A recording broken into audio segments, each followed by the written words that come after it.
Say no to Putin. Putin ngo arashaka gusubizaho icyahoze ari ubumwe bw'abasoviete ku ngufu. Bamwe bati akwiye kwamaganirwa kure ataragera kuri imigambi ye. Uguhangana kwa Putin n'ibihugu byo mu burengerazuba bw'isi kuri kuririra ku kantu kose kabashije kuboneka kubera imyigaragambyo idasanzwe mu gihugu cya KAZAKISTAN yazamukiye kwizamuka ry'ibiciro by'ibitoro. Ubu ngubu abanya-Ukraine bamaze kuyuririraho bavuga yuko Putin akwiye kwamaganirwa kure mu mpande zose. Mu gukora ibintu bye nta gitutu cy'ahandi agendeyeho, Putin yamaze guturisha neza ubutegetsi bwa KAZAKISTAN ndetse abigaragambya n'ababari inyuma baramwarwa. Barigaragambya bamagana izamuka ry'ibiciro by'ibikomoka kuri peteroli, ni ibizwi nka LPG cyangwa se liquefied petroleum gas. Byikubye kabiri ibi biciro. Abanyakazak cyangwa se abaturage ba KAZAKISTAN benshi bari barahinduye imodoka zabo kugira ngo bakoreshe iyi liquefied petroleum gas kubera yuko ari ihendutse cyane kurusha ibindi bitoro. Abanya-Ukraine beretse abanya-KAZAKISTAN yuko bari bari ku rugamba rumwe. Al Jazeera yanditse yuko mu mijyi ya Kiev na Kharkov yo muri Ukraine hagaragaye bigaragambya bafite ibendera rya KAZAKISTAN ry'amabara y'ubururu abengeranamo zahabu. Bigutwara akanya wibaza niba urugo rwawe naho ukorera hatekanye bihagije. Given Technologies Limited ni irimo ifasha benshi kubagezaho kamera z'umutekano zizwi nka CCTV cameras, bakanabakorera installation, bagufasha kugenzura umutekano w'ibyawe urebeye kuri mudasobwa cyangwa telefone ugendana. Given Technologies inabafitiye iduka ricuruza mudasobwa n'ibyangombwa byazo byose. Bariza mu mujyi rwagati haruguru gato y'inkuru nziza, cyangwa uhamagare kuri 0788 95 63 wanayibandikiraho kuri WhatsApp. Kiev mu murwa mukuru wa Ukraine mu gihe igihugu cyabo kiri kurwanirwamo kwigenero ry'ahazaza hacyo mu biganiro biri kubera i Geneva hagati y'abadiplomate b'Amerika n'ab'Uburusiya. Abanya-Ukraine bigabije imihanda bashaka guhagarara ku bwigenge bwabo, ari nako bagaragaza yuko bashyikiye abanya-KAZAKISTAN nabo bamaze iminsi mu myigaragambyo. Ku cyumweru rero abigaragambya benshi cyane mu murwa mukuru Kiev no mu mujyi wa kabiri mu bunini witwa Kharkov bagaragaye n'ibyapa byanditseho ngo Say no to Putin. Ubundi banazamura amabendera ya KAZAKISTAN bayegeranyije cyane na Ukraine. Ibendera rya KAZAKISTAN ry'ubururu ririmo amabara ya zahabu ryagaragaye kandi kuri wa gatandatu rizengurutswa na drone mu kirere cya Kiev. Drone yari iriho mikro zigenda zirangurura n'amagambo avugwaga n'abaturage bari mu myigaragambyo. Uwari uyoboye iyo ndege itagira umupilote ni drone yitwa Vitali Shevchuk. Yaravuze ati buri gihugu gifite uburenganzira bwacyo bwite bwo kurinda uburenganzira n'imibereho myiza yabo, ubukungu na politike binyuze mu myigaragambyo y'amahoro. Turamagana ubugizi bwa nabi bw'ubwoko bwose, ariko nanone turamagana igisirikare cy'amahanga kivanga mu biri kubera muri KAZAKISTAN cyitwaje ko kigiye kugarura amahoro. Dusanga kirimo ibikorwa byo gukandamiza bishobora kuvamo no gufata igihugu.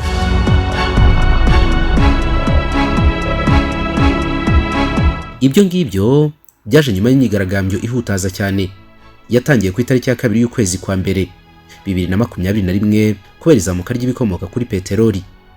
Iyo myigaragambyo yatangire mu mujyi wa Zanaozen, ariko bidatinze ikwirakwira mu gihugu hose no mu yindi mijyi ikomeye irimo nka Almaty.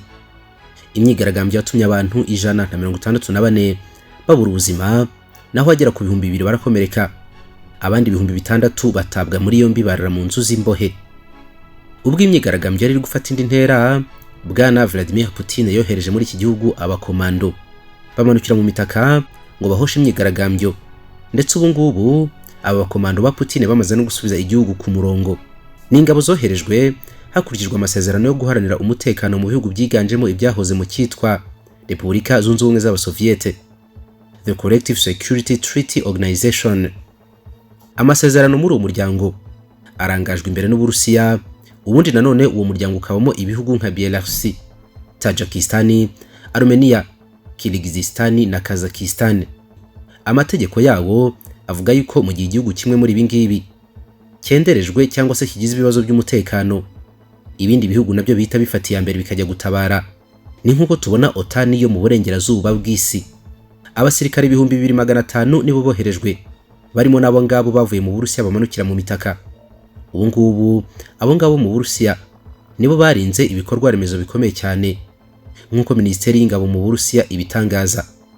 Abo ngabo batumijwe na Perezida wa KAZAKISTAN, wavugaga yuko abari nyuma y'imyigaragambyo ari ibyihebe biri gutizwa umurindi n'abantu bo hanze y'igihugu.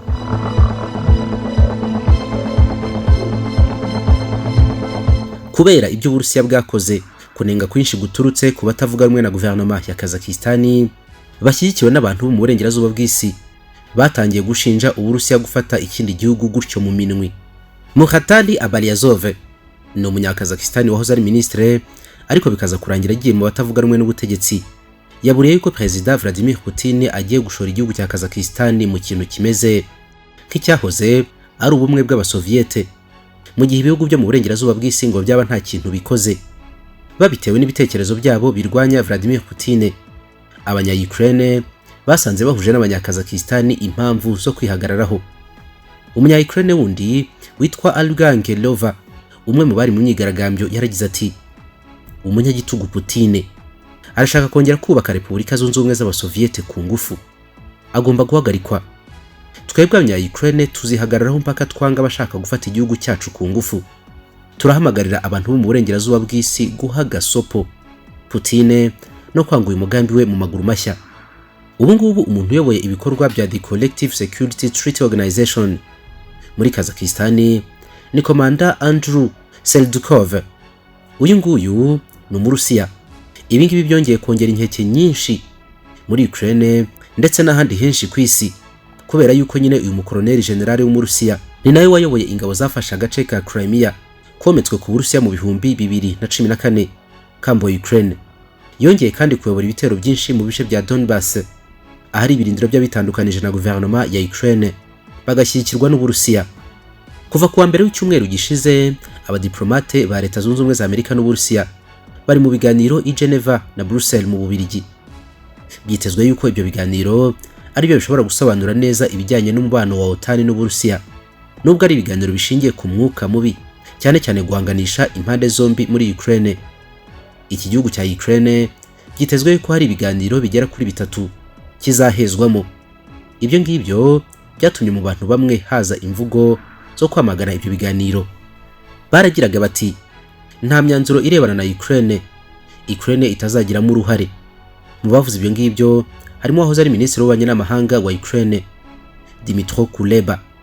Uguhangana gukomeye cyane hagati y'Uburusiya na OTAN kongeye kwaduka nyuma y'imyaka igera ku 8, habayeho ubushyamirane bukomeye cyane bwaje no kugeza ku ntambara yeruye. Nuko Uburusiya bufata agace ka Crimea bukambuye Ukraine n'uburengerazuba bw'isi bwari buyishyigikiye. Icyo gihe ubwo bushyamirane bwatumye abantu bagera ku 13,000 bahasiga ubuzima. Inzobere zigaragaza yuko imyigaragambyo muri Kazakistan ije yongera ku bushyamirane bwo muri Ukraine. Imyigaragambyo kandi ngo ishobora guca intege mu buryo bumwe Vladimir Putin mu migambi ye kuri Ukraine. Impamvu ngo nuko ubu ngubu ashobora kuba agiye kwisanga arwana mu mpande ebyiri, no kuvuga uruhande rwa Ukraine n'uruhande rwa Kazakistan ahadutse urugamba rushya. Umuyobozi w'ishami rishinzwe imicungire y'umutungo mu kigo cya Blue Bay ni Timothy Ash yaragize ati: Putin ashobora kuba ari gukoresha ubwenge bwinshi cyane mu buryo bwo kureba uko yakwegukana intsinzi muri Ukraine, akaba yanakwemera agasebera muri Kazakistan, ariko yabikoze mu rwego rwo kuyobya uburari.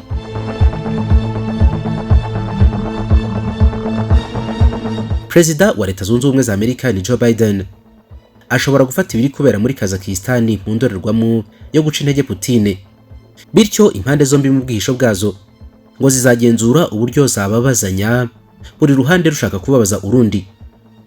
Ibyo ngibyo ngo ni ibintu bishobora gutuma muri Ukraine umwuka uba mubi kurushaho, cyangwa se nanone ukaba wanagabanuka, nabyo birashoboka.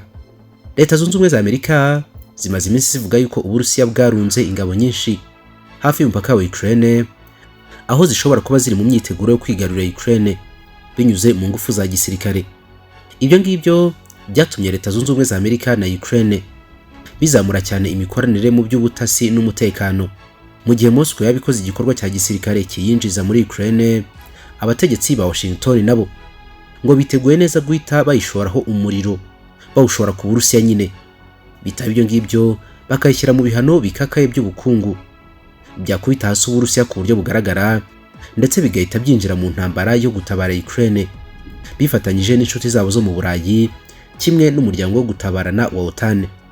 Gusa Uburusiya nabwo ntabwo bwicaye, bwatanze gasopo, buvuga yuko ikintu cyonyine cyagabanya umwuka mubi hagati yabwo na Ukraine ari uko igihugu cyakwirinda kwinjira muri OTAN no mu butegetsi bw'imbere bw'umuryango w'ubumwe bw'Uburayi. Ibyo ngibyo rero OTAN yabiteye umugongo rugikubita mu bundi buryo, byumvikana nkaho amakimbirane atenda guhagarara vuba ahangaha. Uri Rubavu cyangwa ugiye kuhatemberera, banza ujye muri 5-star VIP Saloon bagukorera isuku bitinde. Ni salo y'icyerekezo irimo igice gitunganya imisatsi y'abagore n'icyogosha abagabo. Niyo ya mbere muri Rubavu, ifite serivisi yo koza ibirenge bakabitunganya neza, bagakora inzara z'abagore n'iz'abagabo. Ku bantu mwifuza kugira uruhu rukeye mu maso, 5-star VIP Saloon yazanye imashini yabugenewe zikora ka sauna ko mu maso, gutunganya isura yawe ku bantu bashaka gusa neza, barimo n'abageni. Aka niko kazi kacu. Ibikoresho byacu byose nibigezweho, atari nka za mashini zikogosha zikurumagura. Dufite imiti yongera vitamini mu ruhu tugusiga tumaze kugukorera isuku. Iwacu niho usanga imiti y'ibimeme nifasha ibirenge kugira impumuro nziza. Dufite vitamini z'imisatsi itandukanye ku bagore n'abagabo, verne dusiga ku nzara z'abagore n'umwimerere. Ku bantu bagira ibiheri mu maso nimuze muri salo yacu, tubahe amavuta yabigenewe abikiza bwangu. Ibiciro ntibikanganye, binogeye buri wese. Turi muri etage nshyashya yo mu mujyi ifatanye n'umusigiti. Duhamagare kuri 0788 35 65 76. Iyo nimero wanatwandikiraho kuri WhatsApp. Ikaze muri 5-star VIP Saloon.